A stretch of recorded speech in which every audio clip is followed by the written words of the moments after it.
to defeat Talon twice in 2 best of 3s. So it's gonna be an uphill battle coming in from Warriors, but it is not impossible, and we would love to see a reset coming in this grand finals as well. Immediately off the ban phase, we got Glaceon, this is expected, and a Hoopa ban coming in from God of Warriors. Yeah, the Hoopa ban worked out pretty nicely for God of Warriors. It was only in that final stretch that they really let it fumble against Talon there. But the Hoopa, something that Kai plays very, very well. So wanting to snatch that away from him, no surprises there. And they're gonna double up on the pseudo ban as well. The first pick, that Slowbro, which is what we already saw Talon really, really like on MXI. So gonna force MXI into something different here. Ooh, could it be a Mr. Mime? I would love to see a Mr. Mime. Yeah, I know you would. Yeah. I know you would. Yeah, I mean, MXI, we saw the player card previously. Mr. Mime is one of his top picks as well, but I believe it might be a Snorlax coming in for Team Talon this time, and a Chandelier on Drem's hand this time around. So yeah, there's something interesting, a new Pokemon onto the fray for Talon this time around, and Mai Lao back onto the Elder Gods. So we saw this man on this Elder Gods always consistently giving really good quarter cloud pressures, and this guy is just solid on this Elder Gods. Yeah, I wonder what Kai is going to pick up, because he does have the option of go. Oh, what is this? What is this? Only a singular support / tank MXI Talon. I was gonna make this joke. So, Moonboy, forgive me, but you can't hashtag Saw with Talon if you don't have the Talon flame, okay? That's literally, I'm pretty sure this is like a brand obligation thing. You need to pick this Pokemon. And this is so cool because it's a EXP share Talon flame, and Kai, he's probably gonna go mess around with the central area Pokemon and really try and just derail them from the start with this pick here. Yeah, lots of disruption coming in with this Talon Flame as well, right? EXP share is something that we don't really usually see. Yeah, Talon Flame actually holding. So and Snorlax with the EXP share, I mean that's usually is the case, right? But no supporters on the side of Talon. We have seen lots of games today, and there's no one team that did not have a single supporter, and Talon is coming in really brave with this particular lineup. I see what you did there. They definitely are feeling their bravest, but it's none other than the Bird Gang. These two have so much burst potential between the Dojo as well as Talonflame. They can just drop on you like a hat and just knock you out immediately, especially some of these squishier Pokemon. The main problem is Sylveon that we talked about, God of Warriors. They play it really, really well because in these extended engagements, Snake has a lot of sustain backed up by the Elder Gods, but when you're facing up against such intense burst damage, the Dodrio, the Chandelier, even to a certain extent, if the Urshifu decides to, whichever rapid or single strike he goes, still can pump out a lot of gas. So Talon, full force, full aggression here with this lineup. Yeah, it's just pure aggro coming in from Talon, right? But God of War have to take advantage of this particular lineup because there is no healing coming on the hand of Talon. So, if you could sustain the fight a little bit longer, go for longer fights, Talon is definitely going to have a little bit of trouble. But Kai immediately going straight right down to the A9 right there, and, being down so early. Yes, it's a disruptor, but I don't think that's a really smart move, to be honest. I mean, this kind of feels like he's playing it somewhat like a, either like a Hoopa or like a Sableye, just really buying and drawing a lot of attention. That A9, yes, you get that KO, but it's a long, long walk back to bot path where the Litwick already making good headway towards that level 5 and that first evolution of the Lampert. So, it's a give and take, right? You do end up losing that first KO, but you get a nice bit of space for your bot path. Yeah, but it's cool, right? Because Kai have the EXP share on him. So, being KO'd so early again and again, but you're buying so much time, buying so much information. So the rest of the team could just clear up all this wild Pokemon in the center area and just, go for snowball from there. And, immediately, we are seeing a huge, a little more level difference coming in from Talon as well. Okay, interesting stuff. Mystical Fire build now this time round from Snake. Oh, Brone just got caught out here, needs to dash away and get out of there back to safety. But yeah, a little bit of an adjustment, and I think it's a nod to maybe the slight lack of CC and tools that God of Warriors have. Sure, they have the Slowbro, but apart from that, there isn't really any tools that they have to keep all of Talon in one sort of area for the Hyper Voice to do work. So that's where the Mystical Fire, along with the dash, can actually help that Sylveon out quite a lot. Yeah, for sure, right? And you know, and this Mystical Fire does a little bit more bursty damage compared to a Hyper Voice that does shredding damage. Yeah. So that could make a difference, especially with Oh. such a really teen lineup that Talon actually have. Like, you know, we got the trio, we got Talonflame that could really fall down really easily. Yeah, I mean, speaking of shredding, they just walk up to the wrong side of their Sky Runes there, turn the corner, just get absolutely melted. MXI doing a pretty good job in terms of the defense here. Dreamt here to support as well, and they're going to be able to hold off the, I guess, capture of their goal zone. But they need to be careful because this is right now a 4-person commitment from Talon here. Meanwhile, the Elder Gods, Maitan Lao, actually, gets that blue buff stolen. Nice moves from Brone.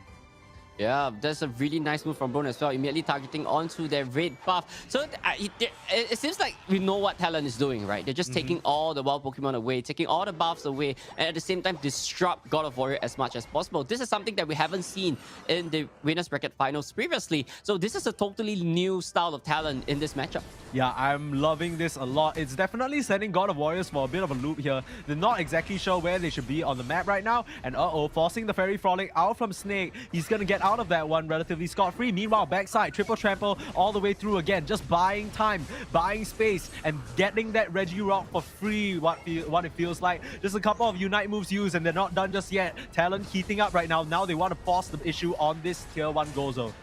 Well, the Regirock really did benefit them a lot, especially they need whatever defense stats that they need that they could find on the map as well. So, you know, having the Regirock buff is really well done, but MXI immediately going straight right down and 2 KO coming in from Talon. That's not a good position, but they still got the buff in the end. And, you know, the Talonflame is really on the top side. You know, he might even get to start on the Regieleki pretty soon. Yeah, that was a really cool move here coming out from that Urshifu. Knew he was going down, turned around with a Wicked Blow to set up for that Chandelier to get at least one more KO. Ooh. Wow, nicely timed. You eject button, but Unite move not so much. You know, a bit of a swing and a miss there coming out from Kai. You know, wasting water is never good, and I don't think God of Warrior is going to feel too good about that one because this Pokemon, that's a very big teamfight tool that they're now missing. Yeah, for sure. Right? No Hydro Typhoon onto the team fight on the top side as well, as the rest of four men from Talon going straight right to the Regieleki is definitely going to be going to their side in no time, and it will be marching straight right down to the bottom side. Talon is okay to lose the bottom goal zone right there as well, because that actually unlocks the side wild Pokemon for them to get more EXP. Yeah, that's for sure. God of Warriors and Talon, they're still duking it out left and right here, but definitely feels like Talon have a bit of the upper hand at this point in time. Pushing the issue with the Regieleki, forcing the Blastoise away from his home, and they've ushered Regieleki successfully into this goal zone. They take out the Dodrio, which isn't too bad, but cracking open this tier 2 can lead to a lot of issues later on. Snake in some trouble, but they managed to get the Chandelier, so nice little dodge away the Mystical Fire, and now MXI, no sustain on their side, means that they're gonna get petered out. Yeah, Talon is totally fine with all this KO. Yes, you know, they're losing a little bit in team fight because this particular composition is not meant for fight. And right here, Brone might be a little bit of trouble as well, but the Talonflame really come into the rescue to save a fellow bird Pokemon right there. Yeah, Bird Brothers unite. That's what's going on right now. And Talonflame, you know, this Pokemon has really, really gone a long way. Had us really excited, and rightfully so, right? I think it's done its job in terms of disruption and just drawing attention, similar to the Dodrio. Now, bound up, slow beam. That is going to be a KO Urshifu. Make quick work of him right there. And this is so annoying. Take a look at Kai. He's essentially forcing the Eldegoss to persistently be back here, because if you're not, it's just free dunks on free dunks. Yeah, for sure, right? And Talon, it's obvious what they're trying to do. They're going for the dunk comp. This is definitely a dunk composition for Talon right here, right? They're just so aggressively dunking the whole time and just breaking the top goal zones before the 5-minute mark. So, you know, if they could keep this going, they're definitely going to win the whole game for this round as well. Oh my goodness, God of Warriors, you gotta be kicking yourself there. Losing out that Reggie to the side of Talon. They were just hunkering around for it, waiting for their moment to strike, and they find the perfect one. God of Warriors, it definitely feels like it's starting to slip out of their hands a little bit, at least in this game number 1. It's being so annoying. I mean, there's so many things to keep tab of Talon. They're striking on all angles. They're being so frustrating to deal with. Yeah, they're all over the place all at once. Everything, everywhere, all at once, right? True. That's basically what Talon is doing. Real. They're up in the top side, they're down in the bottom side. Oh, there's the objective. They're all together here, together again. And it's just so difficult to actually keep track of them without a trio in the hands of God of Warriors. So they really have to start looking around, watching out where talents are, because it's definitely going to be a lot to deal with, especially moving into the final stretch. Oh, actually another slow beam committed to take out that Dodrio, but immediately Kai spots it out from a mile away, comes back to defend the goal zone in lieu of his fallen brother. Now, he doesn't actually manage to peel the Sylveon off and needs to be careful because the Mystical Fire along with the Surf can do him in if he oversteps his bounds here. But I think this is more so just keeping tabs on them, right? Meanwhile, Regieleki in his top side, in rolls the Blastoise with that rapid spin, but he's falling low. No sustain on his side, pecked down by the Dodrio, and this is going to be free pickings for Talon. Yeah, this Regieleki is going to be huge for Talon right here with 30 more seconds on the clock until the final stretch. This Regieleki is going to stroll in all the way to the final stretch as well. So that also keeps, God of Warrior really busy away from the Rayquaza. Yeah, they don't really have the best way to deal with it. The most reliable means of doing so would be this Sylveon, and you can already see this important Pokemon being dragged up to the top side means that the positioning in the Rayquaza pit is going to be lackluster. Yep, and not forgetting the Dutrio is on the bottom side God. as so well. Annoying. Yeah, 47 on, and there's the tier 1 is not even broken yet. This Dutrio definitely gonna have this one and keep the Blastoise away from the fight as well. I mean, already getting a little bit out, dunking, breaking that tier 1. So advantage in Talon's hands right now. 2-minute counter has started timing down. You might spot this Urshifu, and if they get blank, okay. Slow beam, starting out the fight. The jump, not gonna matter. And Urshifu out of the picture. The Snorlax as well. This could be the one for the God of Warriors. Have they found their opening here? Now the Chandelier caught out without defense too. And the Hydro Typhoon pops them down, and Brone forced to retreat. They get 4 on the side of God of Warriors, and this is not how you fly, Talon. Rayquaza immediately at about 1/3 right now, and there's no Talon members to be seen right now. Talon, now the game plan is to defense because there's so much point for God of Warrior to score right here. Yeah, but they need to break through these shields, and Brone alone can't do it. Take a look at that Elder Goss, not even giving a single hoot. Boss Goss here just with the head on, doing business, nothing personal, kid. Another dunk in, and the point disparity now the way of Talon. God of Warriors, they can just keep it going here, racking it up one after the other, and it all just started because Blank got caught out, Moonboy.